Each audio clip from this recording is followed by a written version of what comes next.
warming up and running out is an amazing feeling because you've got to really get your adrenaline going and you've got to pump yourself up. And then once you play, you're just into it. You don't get to do that again. But coaching gives you that fix. So I loved it. Can you just quickly read out what's on the back? It's quite appropriate. Well, it's the club. The club motto is snorting, growling, howling, prowling. That's the club motto. That's the club Words motto. to live by, gentlemen. Words to live by. Yeah, thanks for having me. It's great to be out here. Yeah. The ground behind us, I watched it, I think it was 2019, and it was a spectacular event. It didn't go the way that I wanted it to go, but it was great for Perth to have that event here. These boys are fair dinkum enjoying themselves. What are these animals doing? On TV and late at night. Fiddler! He scores! I'm not a fighter. Maybe God has come to Marathon. Ladies and gents, whatever you're going to do it well and do it large.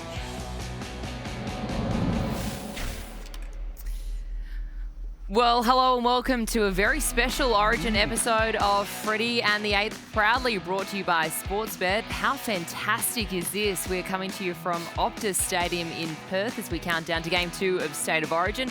Andrew Johns and Brad Fittler alongside me as always. How nice is this? It's awesome. It's a great stadium. Mm. You know what they do really well? The light show. It's the first time I've ever seen a stadium sort of put on a proper light show. I remember I was sitting up in the box coaching, just getting mesmerised by all the lights. Oh, there's a game on. A couple of flashbacks. The old nightclub days. Studebakers.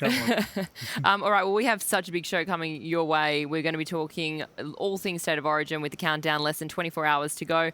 We have cricket legend Mitch Johnson joining us as well. And this one's very special for someone in particular. Hello, Sport Guys, the podcast, because Andrew Johns, you broke your podcast. I'm searching for another word. Yes. Yeah. You did your first ever You outside. broke your sabbatical. That's it. Yep. How was it? First and last. Yeah, it's a bit of fun. They good Bit of fellas? fun. Yeah, good fellas. You just got to be careful because sometimes you think you're in a pub.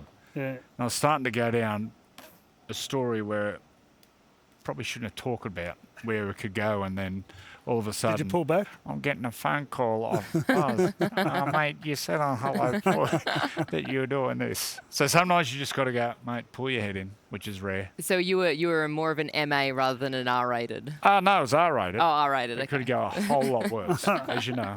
All right. Well, Paul Gallen is also joining us as well, and we're going to be on the pitch here at Optus Stadium as well, filling out the field before Game 2. But let's have a look around the grounds, because in Brisbane, when we did Freddy in the 8th before Game 1 of State of Origin, we spoke about your first ever State of Origin tries, and we're now going to have a look at your last ever State of Origin try. So, Freddy, you're up first. Do you remember your last? Of course. This is like right at the end of the game. And we're a fair way ahead, so I knew Lockie was going to try something. Is there a bobble? And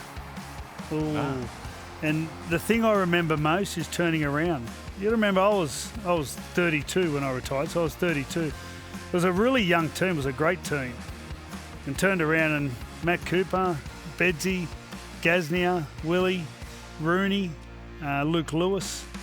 I think Heine was there, Fitzy. These were all blokes just starting their career, Craig Wing. And I just remember seeing their faces coming at me. It was just one of those great moments, because you don't, very rarely do you get that where, you score a try and you're going back towards all of them. It was fantastic. I remember that forever. That's a great last try too. Oh, it was. It was such a great moment. The whole story is really cool because, so Gus rang me for the second game and said, would you come back? So I said, yeah. And then I rang Ricky, and then anyway, so I just started jogging up the beach thinking I was going into camp, and then all of a sudden Ricky gets on the phone and he goes, where are you, mate? Get down to train. So we got to train. We got flogged. He just flogged us. And then I had to go into camp. I ended up crook. So I got crook that week before the second game, and then we got beat at Suncorp, and lucky I had the opportunity to come back for the last game. There you go. Yeah. Ricky Stewart flogging. Ricky Stewart, mate, we're doing roll machines, run up and down these stairs. He just killed me. Anyway, thanks, Rick. Joey, do you remember yours? No. All right, Until so I yours was told. 2003. That's my last one. 2002. Oh, I missed 04. And then retired at 05, yeah. Yeah, so what game game one. was this one? This is game 1. Off Beds.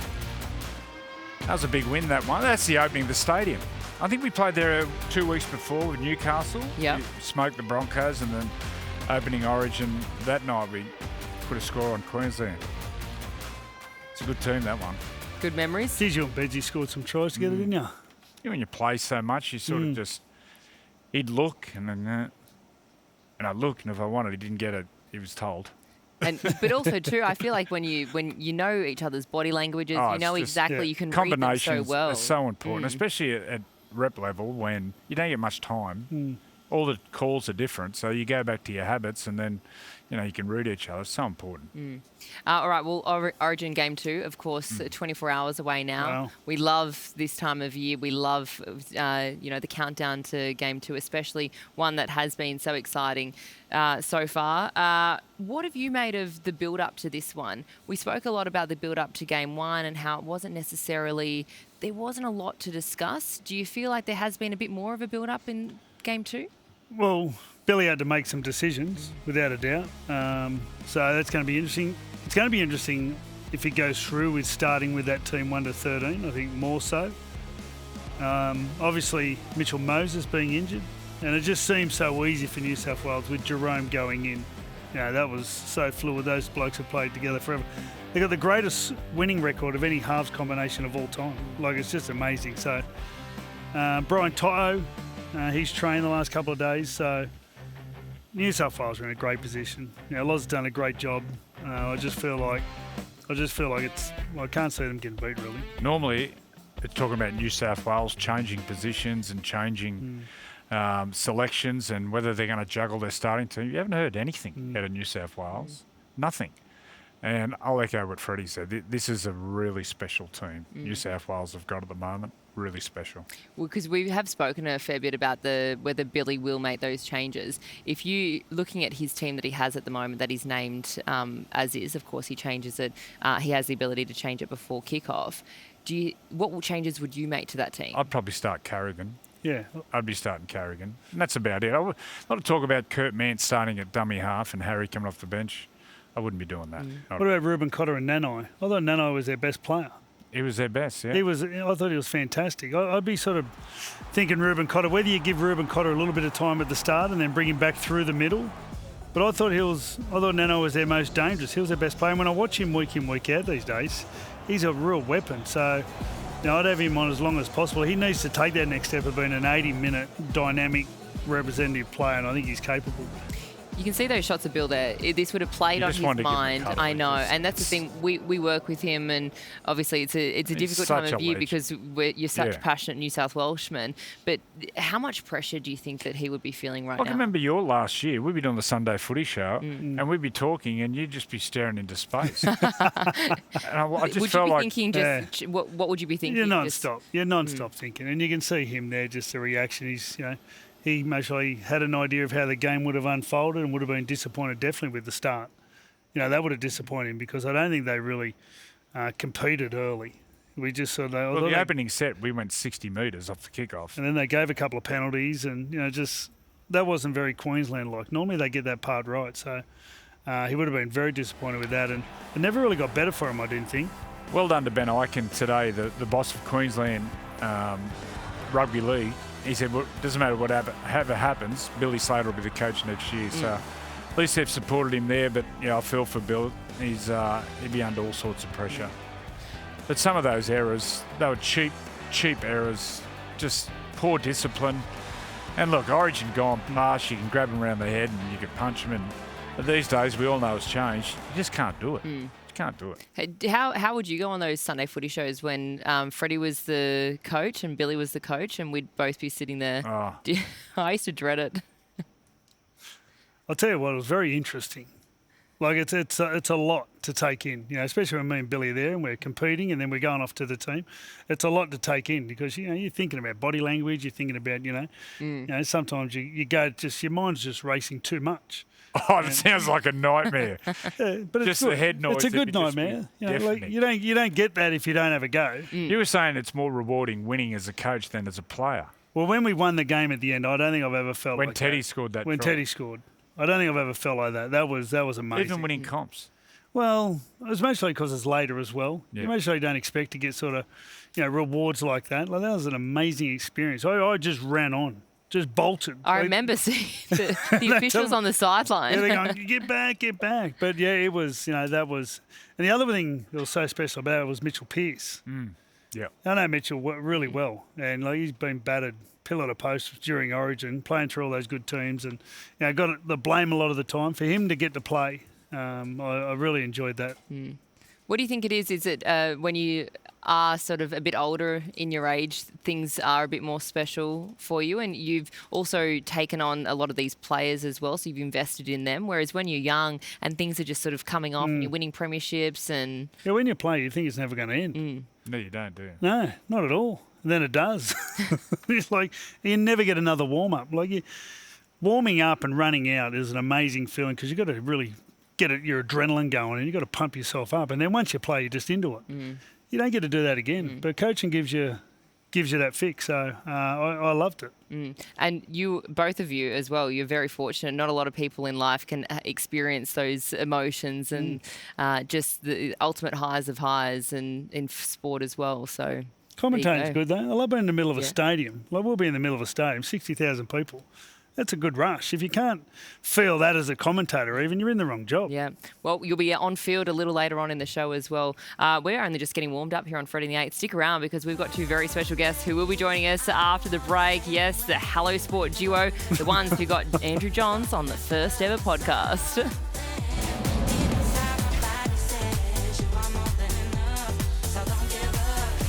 I'll tell you what, Peter, the crowd down here is starting to find its voice.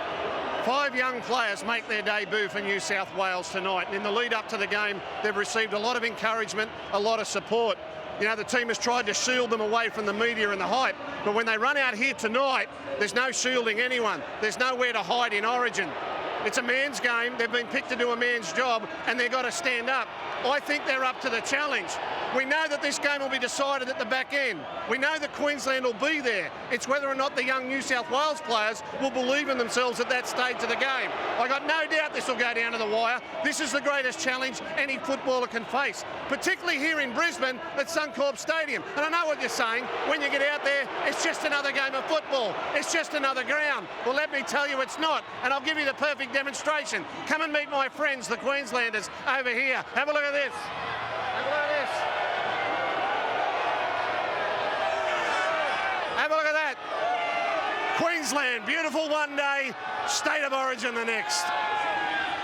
Oh, there is nothing quite like Gus's final word. It used to get the excitement through every single household around the country as well. But also what is very exciting, I'm pleased to say that we are joined by Tom and Eddie from Hello Sport. Now, you two are the ones that actually got Andrew Johns on his first ever podcast. Well done. Thank you very much. Yeah, it was honour to have him on to tame the man that tamed the Steeden. It was, we didn't think it'd happen, but... Well, the honour of a lifetime. And to see him here wearing his baggy green, it just brings a tear to the eye. It really does. What time's this go to air? I could tell you about when I tamed a Steeden. Yeah, let's do it. The neighbours were on the phone, let me tell you. Did it make a different sound that night? Oh, it did. Yeah. Yeah, it did. I'll tell you what got him time on, are the you brown tracksuits. The brown tracksuits, do they come out every week? They are usually after a famous win when we're hungover on the couch. Right. Yeah. That's, as we do our podcast usually from like a set, but after a big New South Wales win, we get the hungover trackies on. Yeah, Lay out bounced on out the trackies. Listen, you got to celebrate famous wins. And I know it was game one and we're getting ahead of ourselves, but there's just a feeling in the air that it's done and dusted. Did you pack the turd suits? Well, we've got to go back to Sydney tomorrow to do the stream again. We do our live stream for the game. Are you getting the I great, can promise you this, they'll be on Thursday. I can promise you that. Are you getting the great one on? No, you waste your time with me. You've had him on. No, we'd love to have We'd him. absolutely love How'd you go? They're the turd suits. Yeah, There we are. The bounced out trackie. Yes. Not for sale right now, but geez, we look good. Just celebrating greatness. Huzzah. We got Yeah, the that drum was- out last year after Miss Moses went over the Lebanese. Lebanese drum. heroics. We all Oh, got fades yeah. that year, so you got the Lebanese flags. How good was that game? Oh, Last my year God. game. Yeah, that was good. That's as good as it Outrageous. gets. When Bradman went over and scored that. Oh. try. Oh, yeah. Now, that was there. That was the shirts off. Yeah. And then we get the Spinning shirts off, we turn on the hard styles, and we have a bit of a gabba to celebrate, It's good stuff. So how did you get into this? Because you guys have become quite the podcast. You've got a big fan following as well. You're quite well known. Some of your podcasts, especially after an Origin game, they are renowned. How did you get to this level? we used to live together at university, and we would basically, at like parties or kick-ons, we'd just start chewing each other's ear off about, sport or whatever, and everyone else would just sort of go the other way. Yeah. And so then eventually, it's, we were like, when we stopped living together? And it was like, it was a reason to catch up. That's it. We needed to catch up and sort of like vent and get things off our chest. Because you got to remember, this is during some tough years for the state. we just had to bunker in. That's like when me and Freddy used to room together in Orange, and that's what we used to win. Yeah. We had to catch up and just vent and get things off our chest. And for the longest time, no one cared. So that was when Parramatta almost won the comp. We were preparing because we said that the sun will explode before Parramatta win a comp. And they made a grand final, so we're preparing. Went down in the bunker, put the hazmats on. Yeah. Of course, they didn't win, so it was all for nothing. But we saw Gus then doing the last word. Yes. You're going to get Gus on, aren't you? Well, listen. Yeah, we'd love to get everyone on if we can. We've, if you can tee it up for us, Joey. Okay, if You've broken the door down. Yeah, if you could pick number one. Well, it'll have to be Freddy. In rugby league, yeah. Well, listen, it's Freddy. Well, Freddy's our greatest captain. One of our greatest players, one of our greatest captains. Captain to what, 21? Where's Freddy? Come on, what are we talking about? Freddy? When was your first? You played at 17, or 18. 18. What are we talking about? Greatest left foot step of all time. 18. And a right foot step. Didn't you see the Roosters bloke the other night? Feketi. Feketi's left foot step. Yeah. That was just that Freddy. was out of the box. That was vintage. Yeah. Are you going to coach the Kangaroos or? There's a little bit to happen before. I think what'll happen is Origin takes all the news, so we'll see. He's looking for some managers. Well, is that right? And some social directors. We're ministers for vibe more than anything else, or boy and the boys. Yeah. We're boys. We can boy the boys in a camp if you need us to. I know they used to take like social players over. I think Mick Crocker did it one year. Alfie used to always do it. Well, can we chaperone the boys, like when we go over to England? We got a tour group. What about a tour group? Well, we want to do that as well. Big Merv. We see Merv at every tour event ever. We're like, that's big Merv, Have you boys been to Vegas for the opening? Yeah, we went the first year. How'd you go? It was a long 10 days, I'll tell you. 10? Hey, chicken tenders and Bloody Marys is all we consume, so we were in a rough way. The big fella with the psoriasis and that desert air. Ulcers in the mouth. I was waking up with bleeding knuckles. I was like, what's going on? He was a mess. I'm not cut out. He was a mess. What happened to bleeding knuckles? This is the story I want to hear. Oh, no, trust me. There's nothing. His skin started to fall off. I turned into just a giant scab. But listen, I'd go back. Yeah. I needed a year off, though, this year. I don't know if I could go with you, though, mate. I'm not going. He's barred himself. Totally. You barred yourself? Yeah. Well, even Channel 9, they're like, oh, yeah, come along, it'll be fun. I'm like, no, you know it's going to happen. I'll just go missing. And when you find me, it'll be like Alan from The Hangover times 50. Yeah. We had one Channel 9. He's coming on later. Gal, he went Walking to good. Joey's room, he's got a tiger. Gal goes good. I think everyone put Lane in Actually, everyone went. Everyone goes. Yeah. It was tough. We did an interview with, I can't remember who we did an interview with. I can't remember who it was, but I was not present. I was just sitting there and I was like, I didn't have questions. And it was like, did it get to a question? And I'm like, I don't even know what I'm talking about, these guys. What do you reckon is going to happen here? It's going to be one of the great mass-shootings of all time. New South Wales 13 plus. Listen, like I've never been more confident in someone in my life. When you hear Cameron Smith and stuff talk, you can hear it in their voice. They're scared. And that's a respectful. Of course, but like you never hear that. So. No. So you've had Joey on the podcast. Was there a story that he told on the podcast that you just couldn't believe your ears? The fact that there was almost a Warnie and Joey podcast was something that sat us back in our chair. I don't know. That could have been anything, that sort of a pod. And just hearing, coming back from a hard training session and finding John Hopewadi in your bed, I'm like, Freddie was on that tour. He just pop up everywhere. He wouldn't train. He wouldn't go to training. You come back after morning training, you go in your room, he's just smoking darts in your bed. Just going, come mate, can you shut up? I'm going to bash you. Okay.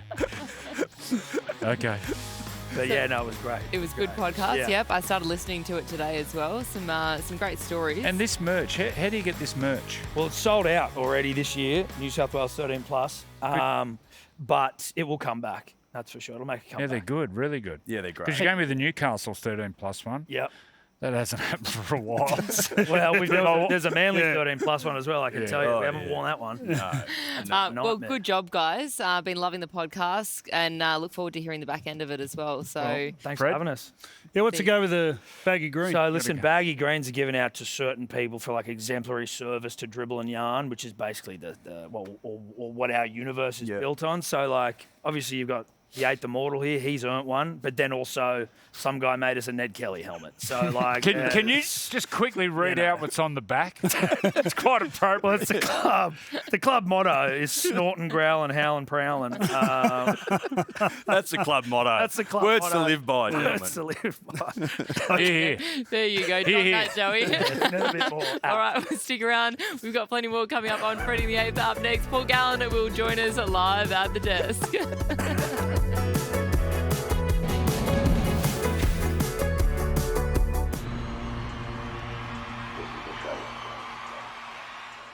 This is a bloke that loves to talk. You're going to cop it, Sonny. You're in big trouble, boy.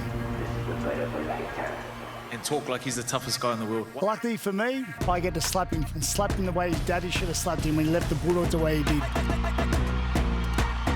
My narrative is I'll beat you. That's my narrative. And I said from the start, you'll wait till I'm 41 years old. All right, well, you're 41, let's get it on.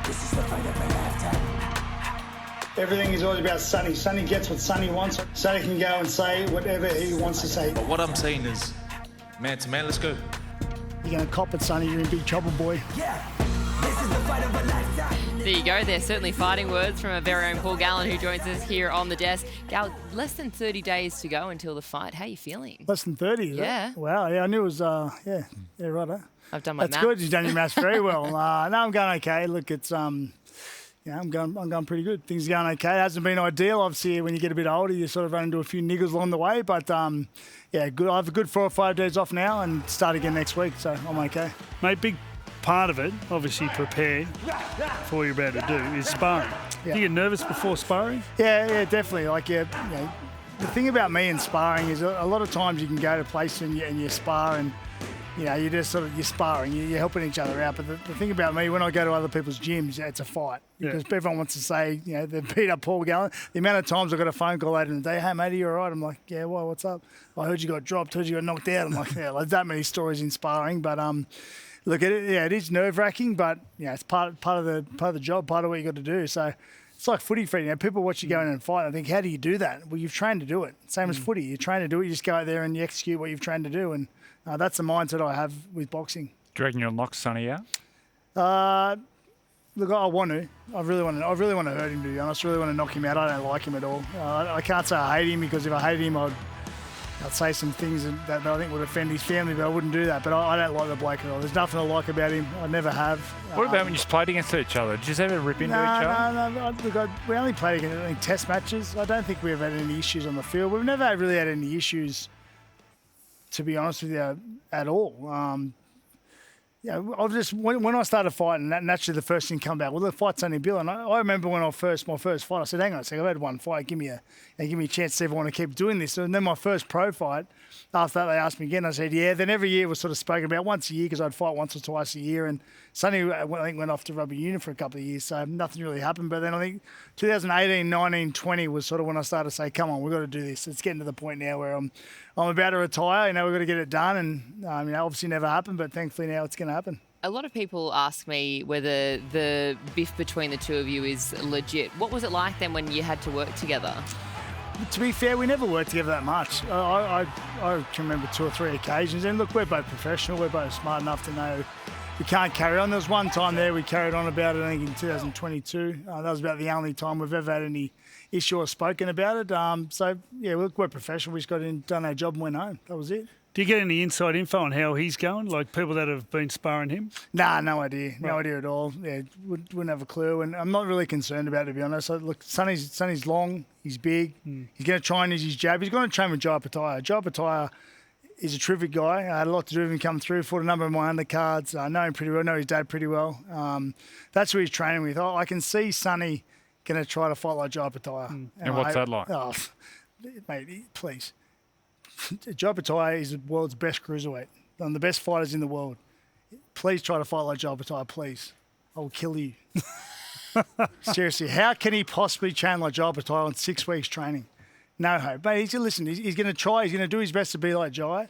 It'll last 30 seconds. How's the body? Yeah, how old are you, Gal? I'm 43. So, 43. Yeah, their body's, yeah, look, it's tough. It's tough, yeah. At this age, to try and train with the intensity you train with, it's hard, but...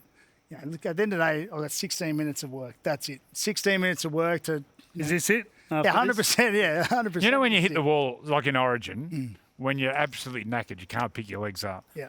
Is it the same in boxing? Yeah, definitely the same, and sometimes worse because someone's punching you Worse. back. Well, the thing is when you're getting punched, sometimes when you're getting punched and you're actually a little bit dazed, you don't really feel the punches. It's like a numbing type feeling, and that's when you sort of you're in trouble at that stage. Every time you've got to get away or hold on and just recover.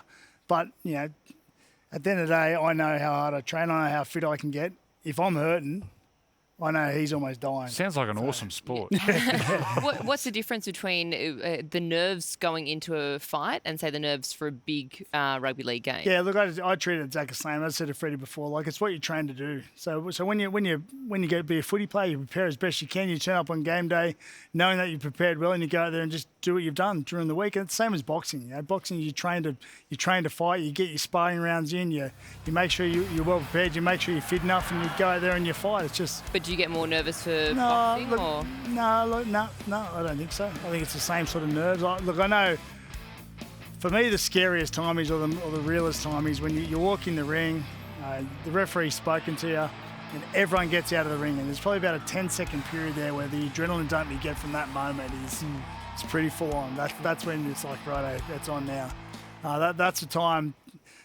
I love it and hate it at the same time. So I'm looking forward to having that feeling again, that emotion again. But this will be the last time, that's for sure. Now they pretty much changed the punching rule, from what happened, and with Nate Miles. And people always say, like bring back the punching rule. Well, you've seen now people train. You've seen how fit the players are now, how much stronger they are now. Like, would it be dangerous if blokes were out there punching on? Yeah, look, at the end of the day, there's not that many footy fights you ever saw over the years where everyone's really cracking blokes and hurting them, I'm not. Don't look but at me laugh. But do you feel like they'd be better now, like because they're fitter? Look, at the end of the day, I don't think rugby league's rugby league. Do I want to bring back the biff? No, not really. I don't think it's worth bringing back the biff. But I think every now and then, if there's a little bit of a melee or two blokes are into it, I don't necessarily think they should be sent for 10 minutes either. Like, the referee could probably handle it. So, the rugby league's rugby league, boxing's boxing, two different sports, and I think that's the way it should probably stay.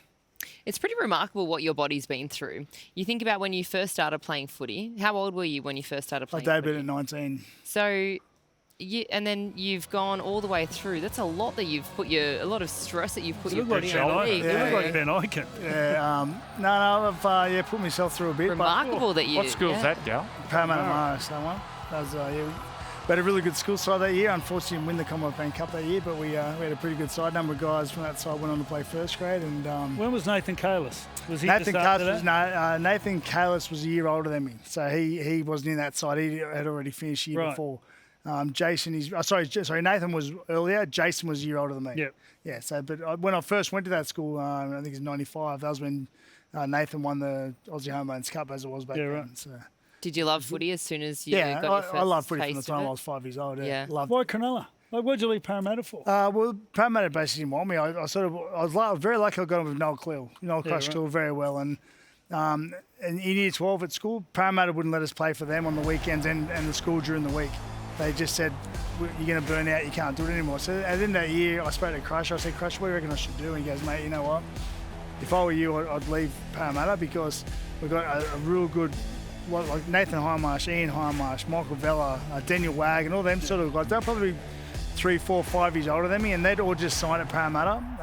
He said, they're the guys probably in front of you at the moment. They're only young, so you're probably better off looking somewhere else. So I made a New South Wales schoolboy side that year, and the trainer of the team was from Cronulla, and that's how I ended up there. The rest is history. I never left. Wow. There you go. All right, well, you're always someone that has a crack in life. So we're going to look at who else has been having a crack in the last week or so across the NRL. We're looking at Kurt Donahue. This was a big hit that we saw. He was playing local league in Newcastle. Yeah. Did he come off? I think he came off that game with an injury too, didn't he? Or a HIA or something? Yeah. I know. Did he bust his... No, the week before he broke his nose, remember? Broke his nose. Came back on, he had a blind. Yeah, that's right. Yeah. And it got straightened. And He got it straightened. He could literally smell in his ear. It was sideways. And then the other moment of having a crack across the weekend, this is probably one of my highlights as well, in the sheds after a Toby. There you go. Toby, yes. Give me a kiss. That was his breath. No, he was all right. He wasn't too bad. I actually was going to pick him for a second, but I knew he was going to go further than that, so I had to turn my head away. He didn't quite get me in the lips. He just got me in the cheek. But, You had the lips ready to go. I actually was about to give him a quick one, but I knew what I know what Toby's like. He'd be dangerous on a Larry-ender. Day dangerous. 2, he'd be dangerous. First 30 seconds is dangerous. A wild bit of gear. Well, that was a highlight for me. Gal, thanks so much for joining us on Freddy the 8th. Thank you. All right, well, let's check in now with Sportsbet. It's over to Joel Kane. Off to Perth we go now. Did you know with Sportsbet you can put your player of the match in a same-game multi? Here's where I've landed. Tommy didn't. Is he the narrative? Is he the big story? Maybe a cheeky little cut-out ball to Hamiso Tabuai-Fidow, who's back on the wing. That's my play. Enjoy the match. Imagine what you could be buying instead. For free and confidential support, call the number on the screen or visit the website.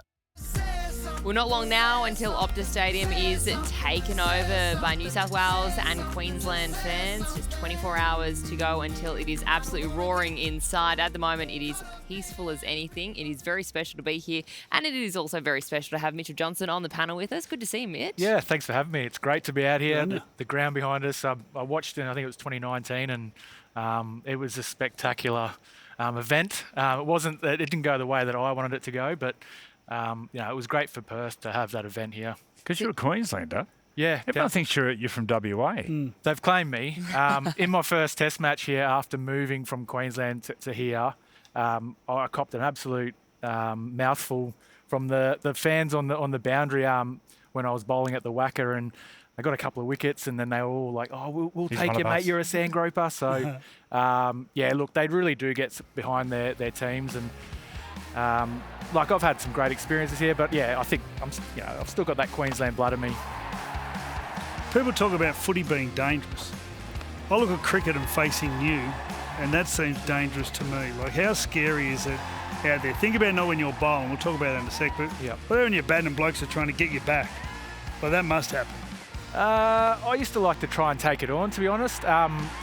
Although I remember Mornay Morkel, he was bowling about 150 at the Wacker, 150 clicks, and first two balls, one on the forearm. And you sort of got that adrenaline rush like Gal was talking about before. You have that adrenaline rush that when you're out there, and then he hit me the next ball in the ribs, and you're sort of like, oh, come on, I'll take it on. Then you sort of play a few shots and you take it on. And it's just part of the game. It's like you say with footy, you're running at each other, you're hitting each other. And it's actually really interesting because we've had a few of the footy codes come through and do training sessions with us and get in the nets and say that they're so frightened of a little cricket ball. But, it's like, well, you do the same thing. You run at each other and you hit each other, but it's all relative to what you do and what you train I played in a 2020, the opening at Newcastle. Yeah. And I had Denny Badiris. I vaguely remember that. Denny Badiris' wedding the night before, and I was rotten drunk. I was pissed.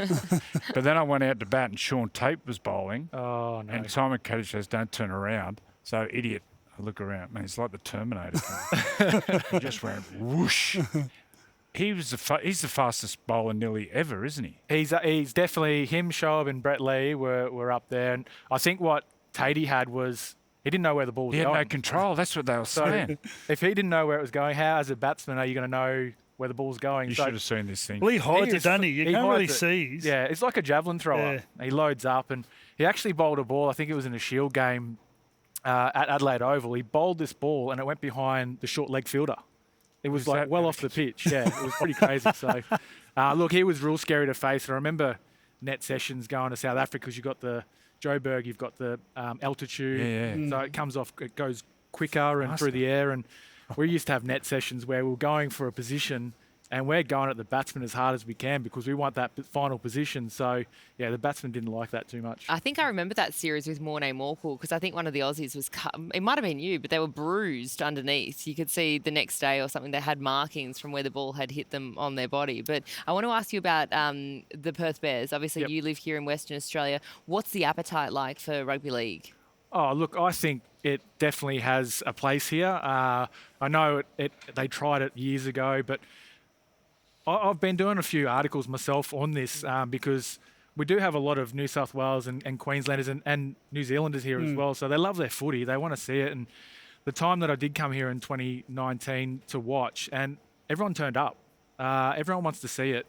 So to have the Perth Bears here would be absolutely amazing. I think it needs it. Everything's about AFL here. Every paper that you open, it's just all pages that you open. It's all about the AFL. And yeah, look, I think it'd be great for Perth. The stadium here is amazing. It's all about entertainment, and we need it here. And Mal Meninga, the right figurehead awesome. for it. Yeah. Would the people know Mal? Would everyone around here know Mal, even the AFL fans? I don't know, to be honest. Yeah. I think it's a bit like Perth is a bit like South Australia, where they really do just follow that AFL and really get behind it. But you would hope so. I mean, he's been a... Well, it's like one of those like Dermot Brereton or Dipper, where everyone knows those characters. Yeah. Mate, there's only one Mal. He's got some incredible highlights too. Like every sports show that's ever been played would have highlights of him scoring tries. Yeah. And the Ashes the way are out he here kicked as well, that was just iconic. The Ashes are out here at the end of the year. Pom's coming out. Yep. How are they going to go? Hopefully not too good. Although Australia just lost in the World Championship South Africa, final, but which was good for the game. As much as I'd like to see Australia win finals, it's yeah. Did you lift more when you were playing the Poms? Because I remember watching in 05, and you were just steaming in. Does it mean more to beat the Poms? Yeah, because there's history there. The Ashes series, we know what the history is. Going to Lords, playing an Ashes series at Lords is it doesn't get much better. Playing in your own country against the English and playing in front of big crowds is what it's all about. And I love the 13-14 Ashes series, obviously my personal favourite. But like I've always said, it's one of those things, again, in a team sport when everyone had to play their role in the team for it to happen. So I actually quite enjoyed playing South Africa after that series. And it was really interesting. I remember playing the first game in that test series and walking down these long stairs, and I had the mo. So I remember these young kids from South Africa down on the sidelines fake mo's on. So that made me feel quite proud and that I'd sort of made an impact on the game. So on those youngsters as well. What was the sledging like? Yeah, usual rubbish. Just normal? Yeah, pretty normal. There wasn't too much that, that was smart from us fast bowlers. So who was the best sledger? Davey Warner didn't mind giving a few. Look at that, mate. You punch hole. I didn't mind. Who was that bloke? Who's that blonde? Like, honestly. Brody. Denicky, you'd beat him. Look, I think having the mo helped a little bit. It definitely, although they were calling me, was it Freddie Mercury when I was out there, so they weren't too scared. Yes. But yeah. And Kevin Peterson, he was mouthing off at you. He always does. That's part of his game. He tried to get into me in the first couple of games in that series, and I actually didn't say anything to start with because I didn't want to get him going, and sort of just kept pretty quiet. I think he actually wrote about it in his book that it was something that I'd changed in my game, that I didn't speak back to him and sort of ignite the flame. And that was for me, I enjoyed the contest between bat and ball, the skill, but I also didn't mind a bit of a word here and there. Well, thanks so much for joining us here. It was great insight as well, and I no doubt you'll be cheering on Queensland tomorrow. But we'll see. We'll have to wait and see what happens. Who's your favourite? The King, Wally, your favourite? Yeah, I mean, we got to play a touch footy game with him, with the Australian team a couple of years back now, and just the stuff that he did, with us, was awesome. And Gordy Tallis, we used to play a bit of touch footy with him as well. So, look, growing up as a Queenslander, I want Queensland to win. The first game didn't go the way that Queensland would have liked, but New South Wales were too good, and hopefully they can come out here and break the drought. All right. Well, thanks so much for joining us again. And coming up next, we're going to be sending the guys down onto the pitch to get the latest, and they'll be giving us a bit of a psychology as well behind the kickoff. You won't want to miss this. We'll be back in just a moment. I don't think we've ever spoken about the back fence, the kickoff, ever before. I think last year they were trying to actually change it so we didn't have this part of the game, but given what happened in State of Origin with Spencer, I think this has become one of the real highlights. I love this. Well, apparently pussies. Apparently Nate Miles up the sideline telling him to kick the other way, so it was an actual tactic to kick away from him. Well, Origin's on the line tomorrow night. Do you reckon they're going to kick to him? They have to. Have to. Oh, it's a shame we actually can't so start good with Spencer just for that. Let him go there for the kickoff and then bring Max King back on, because I've got to say that would erupt. Have you ever had to take the first? No, you had to one time, didn't you? Lockie, he stuffed the kickoff. I'm standing there waiting for the ball. You know, you sort of stand there talking to your front row and you're pumping him up and you tell him how. Is this you? No, this is why I don't remember this one. But wind the foot up, douche. No, the next one's the one that I remember. And you're sort of pumping your front row up and you're saying, you know what? That's Cam Smith, that kickoff. Oh, this is you. Oh, Freddy. Oh, douche. Get that in your creamy underpants. Oh, look at that. I couldn't think of anything worse. I remember getting to thinking. So you went Webke and Civet Seaver. I went left foot. He's too big. Left foot. He's bigger. And the other one, Steve Price, I think was there as well. But I've got to say, it takes a lot of courage. That first play, but can set the tone for an Origin match. Absolutely. The Ogre one, when Ogre used to charge off the kickoff, and Ogre would get there and pick someone out. I think this one he was calling Petro out, screaming at him. Look, screaming. And Petro hits him with everything. Flush around the chin. Watch this front on. Watch you scream at Petro. Oh! Mate, it's throw away the keys. You never play again if you did that. Mate, the one that stands out for me was in 2003 and kicked off and it came down to bounce and then Webke catches it underneath the crossbar and then as Webby looks up and starts running, Bedsy hits him.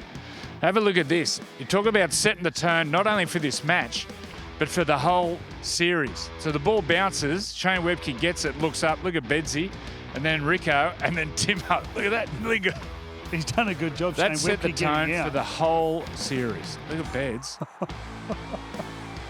What a crazy sport. Oh, it was. What a crazy sport. But Shane Webke, he was unbelievable. He was like Mark O'Meara. Never used to see him get no smashed. fear. Absolutely that low no centre fear. of gravity.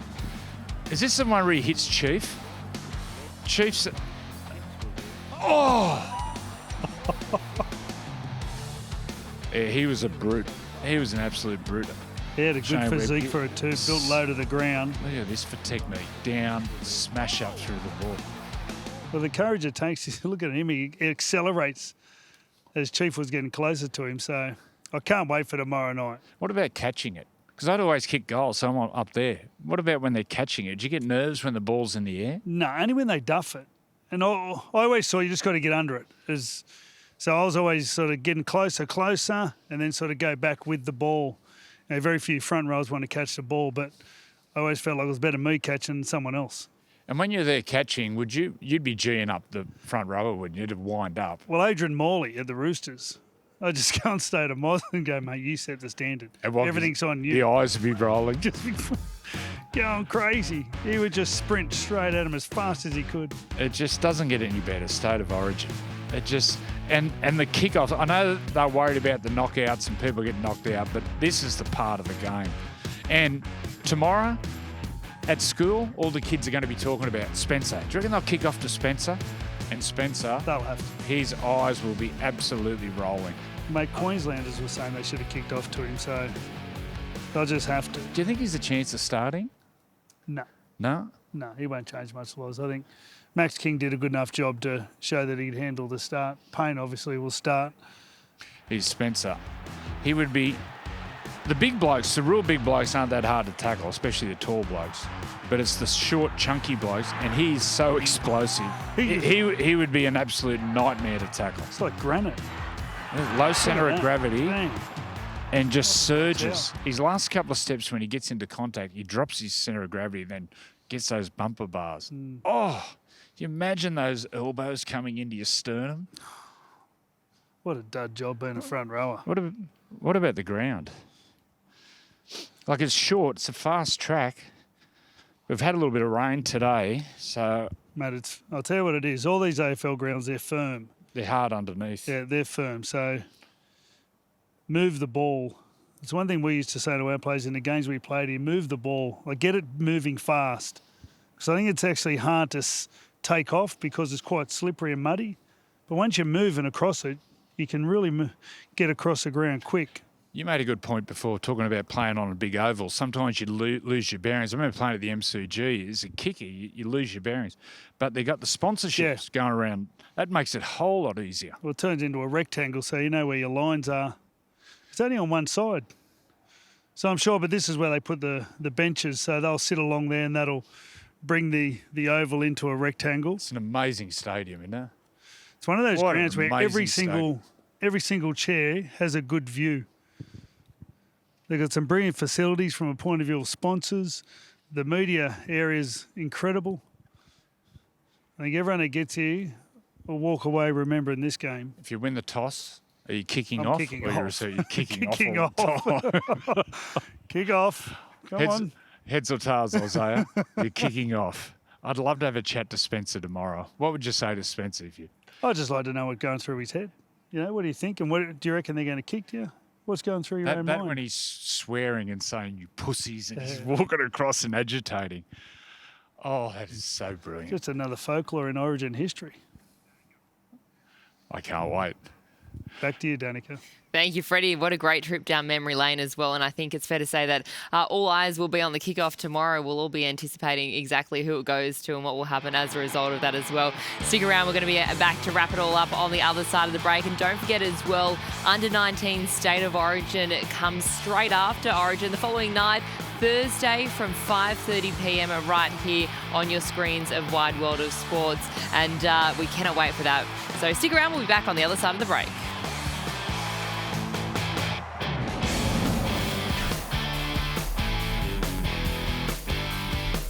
Well, look at that. Freddie in the 8th on the big stage. Yeah. It doesn't get much better than that. Less than 24 hours to go now to Game 2. What is your prediction? How will it all unfold here tomorrow?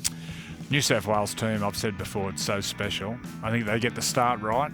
It could really put some points on. I think Queensland will be better without a doubt. I think obviously Queensland talked about their start, getting some discipline. And you know what? We haven't seen this team. We haven't seen them under pressure, the New South Wales team. So I didn't think they were under pressure much at all in Game 1. So it'd be interesting if they can get to that stage where they put them under pressure, get some good ball. But I still feel like they're just such a good quality team, the Blues. All right, well, there you go. Game 2 of State of Origin, of course, live, exclusive and free right here on Nine's at Wide World of Sports. All the action from 7 p.m. Thanks so much for joining us here on Freddy and the 8th. Enjoy your Origin footy and we'll see you again next week. There's the couch. This has been another presentation from Nine's Wide World of Sports.